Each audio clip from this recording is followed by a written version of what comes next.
we're going to talk about today, obviously, is fraud in clinical research. And we're going to talk about some of the issues that we see surrounding that. Of course, we know it's not a good thing.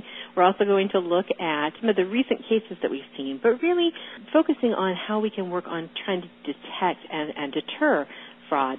A lot of times you'll hear about fraud prevention, but my take is that people are going to do what they're going to do. Our job is to put systems in place that help us address issues that might arise in a rapid manner, in an early stage, and really kind of knock one of the legs out from under this triad. It's kind of a stool when you think about fraud that we need to secure and handle.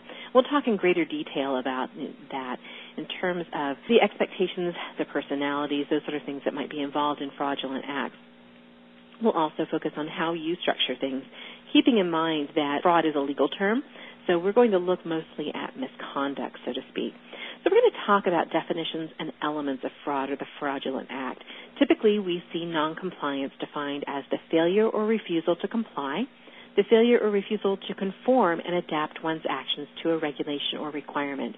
Now, we know that in clinical research we are governed by multiple regulations.